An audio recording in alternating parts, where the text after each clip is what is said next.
यहाँ ना तो कोई ऊंची इमारत, ना कोई लग्जरी होटल्स और ना ही कोई हाईवे था। मेरे दादा ऊंट पर सवार होते थे, मेरे वालिद भी ऊंट पर सवार होते थे। मैं मर्सिडीज चलाता हूँ, मेरा बेटा लैंड रोवर चलाता है, उसका बेटा भी लैंड रोवर चलाएगा, लेकिन उसका बेटा फिर ऊंट पर सवार होगा। कराची एयरपोर्ट कभी दुनिया के सबसे मसरूफ तरीन एयरपोर्ट में से एक था और इसी वजह से पाकिस्तान इंटरनेशनल एयरलाइन उस वक्त की सबसे बड़ी एयरलाइन में से एक थी और ये प्लेन्स पाकिस्तान से लीज पर लिए गए थे, जिसमें से सिर्फ 10 to 15% लोग ही इमाराती हैं और रेगिस्तान पर वो बिल्डिंग बनाई गई जहां आम बिल्डिंग बनना भी पॉसिबल नहीं था।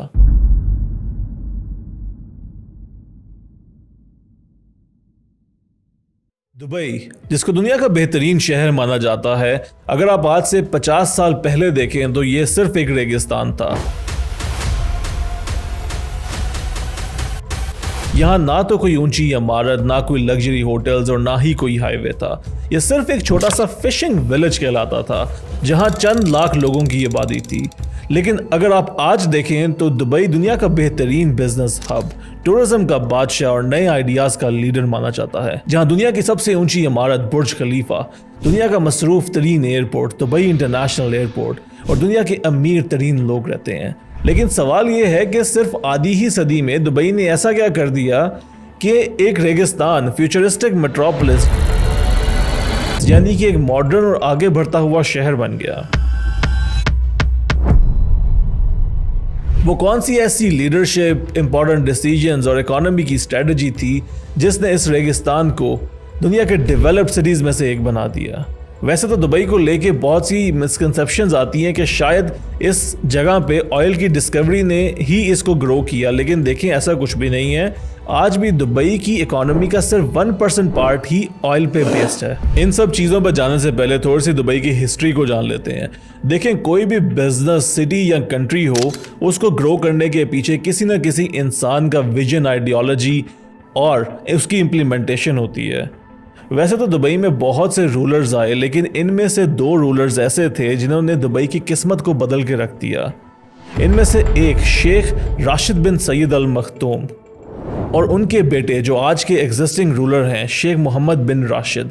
इनकी कंट्रीब्यूशन ने दुबई को प्रॉपरली 100% ट्रांसफॉर्म किया। 1971 में शेख राशिद बिन सैयद अल मखदूम, जो कि उस वक्त के दुबई के रूलर थे, और शेख जायद बिन सुल्तान अल नयान, जो अबू धाबी के रूलर थे। अब शेख जायद को सुन के जो लोग दुबई से फेमिलियर हैं उनके माइंड में शेख जायद रोड का नाम आता है, लेकिन इस रोड का असल नाम E11 था, जो कि शेख जायद की कंट्रीब्यूशन के बाद इस रोड का नाम शेख जायद रोड रख दिया गया। अब शेख राशिद और शेख जायद ने मिलके एक विजन देखा जिसमें इन्होंने ये प्लान किया कि एक ऐसा कंट्री फॉर्म किया जाए जो सिर्फ ऑयल पर नहीं बल्कि ट्रेड, टूरिज्म और टेक्नोलॉजी पे बेस करे। इसी सोच के साथ 2 दिसंबर 1971 को 6 different emirates Abu Dhabi, Dubai, Sharjah, Ajman, Umm al Quwain, Fujairah ने मिलकर एक कंट्री फॉर्म किया जिसका नाम यूनाइटेड अरब एमिरेट्स रखा गया।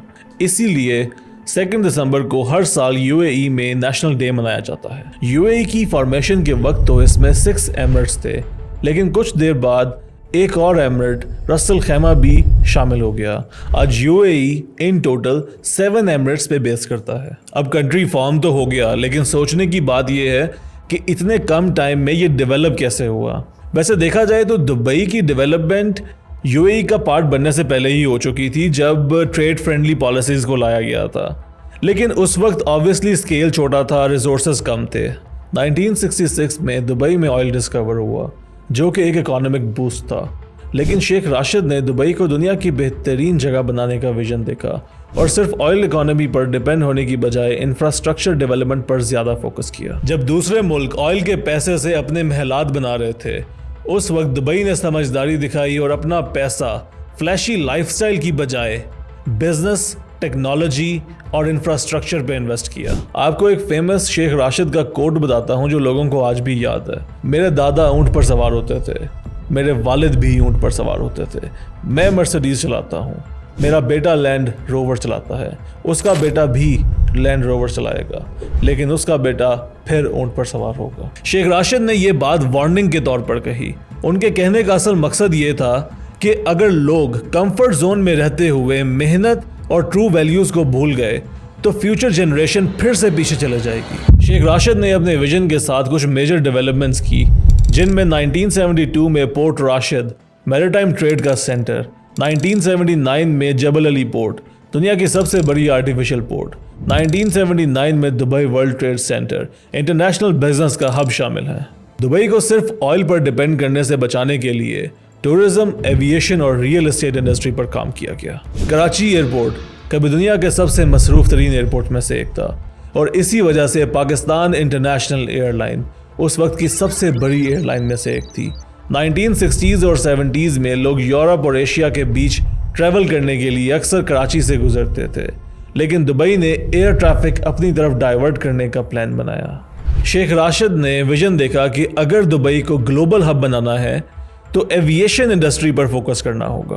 1985 में एमरेट्स लॉन्च हुई, जो शुरू में सिर्फ 2 ही प्लेन्स के साथ स्टार्ट हुई और ये प्लेन्स पाकिस्तान से लीज पर लिए गए थे। पीआईए ने एमरेट्स को ट्रेनिंग और टेक्निकल सपोर्ट भी दी। आहिस्ता आहिस्ता दुबई ने अपने एयरपोर्ट्स और एयरलाइन को ग्रो करवाया।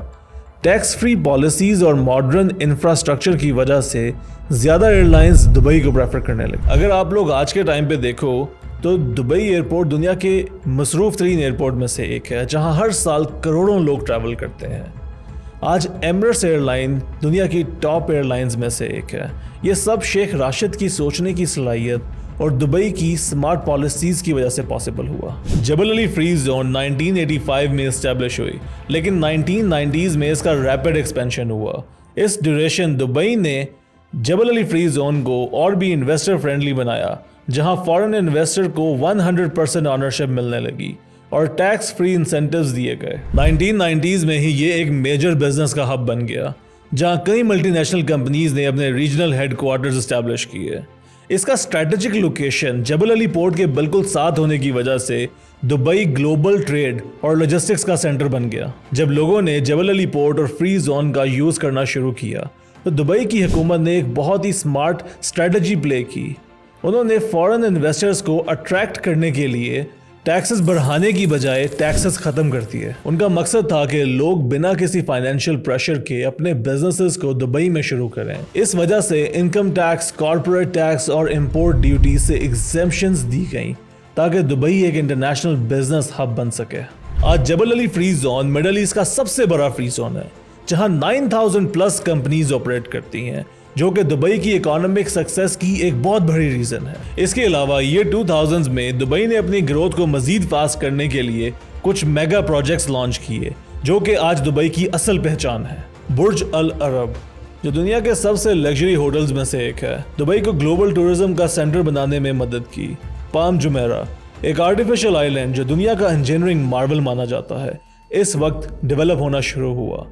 इसी दौरान दुबई मॉल, जो दुनिया का सबसे बड़ा शॉपिंग मॉल है, लॉन्च किया गया, जहां शॉपिंग के अलावा एंटरटेनमेंट और टूरिज्म भी प्रमोट किया गया। सबसे बड़ा और आइकॉनिक प्रोजेक्ट बुर्ज खलीफा था। बहुत से लोग इस ख्वाब पर हंसे, लेकिन ये अनबिलीवेबल ख्वाब सच हुआ और रेगिस्तान पर वो बिल्डिंग बनाई गई जहां आम बिल्डिंग बनना भी पॉसिबल नहीं था। 2010 में कंप्लीट होने वाली ये 828 मीटर ऊंची इमारत दुनिया की सबसे बुलंद बिल्डिंग है, जिसमें 163 फ्लोर्स, लग्जरी होटल्स और ऑफिसेज इंक्लूड हैं।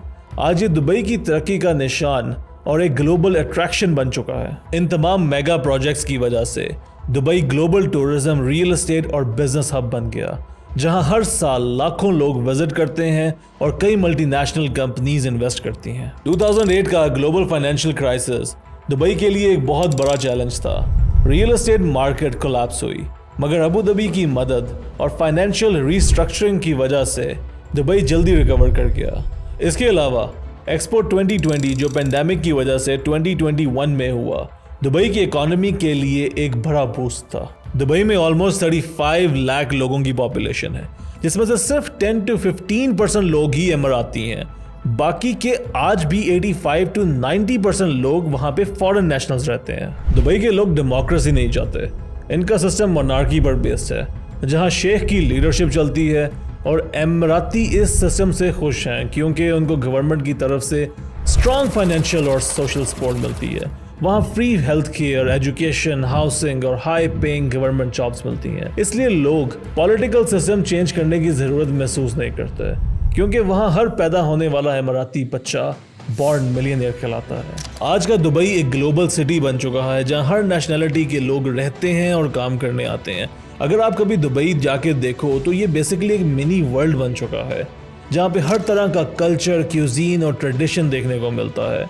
यहाँ पे हर मुल्क से लोग आते हैं और अपने ख्वाबों को पूरा करने की कोशिश करते हैं, चाहे वो फ्लैशी लाइफस्टाइल हो, जॉब अपॉर्चुनिटी हो या फिर बिजनेस हो। दुबई में दुनिया की हर चीज़ अवेलेबल है। Modern sky scrapers, luxury shoppings, best restaurants, world class health care, theme parks, beaches और हर टाइप का एंटरटेनमेंट। ये सिर्फ एक टूरिस्ट डेस्टिनेशन ही नहीं बल्कि एक इकोनॉमिक हब भी है, जहाँ लोग टैक्स फ्री इनकम और high standard of living enjoy करते हैं। लेकिन दुबई की सक्सेस का राज इनकी विजनरी लीडरशिप और इनोवेशन है। ये वो लोग हैं जिनको वक्त के अकॉर्डिंगली बदलना आता है, इनको मॉडर्न आइडियाज़ को अडॉप्ट करना आता है, इनको टेक्नोलॉजी के अकॉर्डिंगली चलना आता है, और यही वो वजह है जो इनको सक्सेस की तरफ लीड करती है।